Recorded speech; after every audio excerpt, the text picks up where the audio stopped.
Now, days before the D-Day for the United States politics, early voting ahead of the November 3rd polling has broken records. More than 62 million Americans have already cast their ballots. The early voting count has now surpassed an estimated early votes total of about 58 million, which was recorded in the 2016 election. The record-breaking pace could lead to the highest U.S. voter turnout by percentage in more than a century. Large amounts of the early vote have come from 3 states: California, Texas and Florida. While California is a likely win for the Democrats, Texas and Florida polls indicate a close race between Democratic challenger Joe Biden and Trump. Now, Trump had won Florida and Texas in the year 2016, and Texas's early vote is currently pegged at 81.9% of its total 2016 turnout, and Florida has already gotten to 62.8% of its total 2016 turnout. Our correspondent Jagriti Dave is still with us live from Washington, D.C. Thanks for staying with us, Jagriti. Now, more than 60 million votes already cast in what is the biggest voter turnout in more than a century. Tell us more a little bit about the trends and predictions.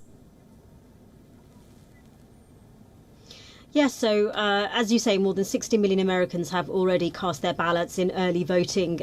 States have expanded the ways in which Americans can vote, largely due to the coronavirus pandemic, to avoid those long lines on November the 3rd itself. So while we, talk about a countdown towards election day, well, really, so many Americans have already voted in the US election. And nationally, Joe Biden is leading in the polls. An average of the national polls suggests that he's leading by about 9 points. But of course, in those battleground states, some of those which you mentioned, the races are exceedingly tight. You look in states like Florida, in Georgia, in North Carolina, you have very, very tight races where it's difficult to call either way. Many of these states, of course, President Trump took in 2016. So in the last stretch towards the finish line, both campaigns are targeting those key battleground states which they believe are crucial to their chances for the White House. Right. My last question for you. Both candidates have been campaigning on full speed, and Barrett's confirmation is a big victory, of course, for Trump.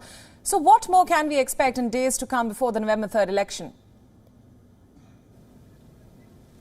Yeah, well, President Trump is going full steam ahead with a marathon round of campaigning. He's held 3 separate rallies in Pennsylvania today, and he's expected to hold multiple daily rallies in states like Wisconsin, Michigan, Nebraska. Joe Biden, he has campaigned very differently. He has conducted smaller and fewer campaign events. They've been socially distant, and there's been mask wearing, which is very different to the big crowd rallies that President Trump has held and is likely to continue to hold in these states across the United States, where it must be remembered coronavirus cases are rising, which is causing a lot of concern amongst local officials as well as health officials. Joe Biden is going to do some campaigning in Florida and Georgia, for example, but he is focusing a lot of his campaign is focusing a lot of their intention on ad campaigns. Remember, Joe Biden has brought in a lot of money from fundraising, which he is going to be spending on online and television campaigns in that last stretch. So both full steam ahead for both camps on the road to November the 3rd. Right, Jagriti, thank you so much for joining us on this broadcast and for all your inputs.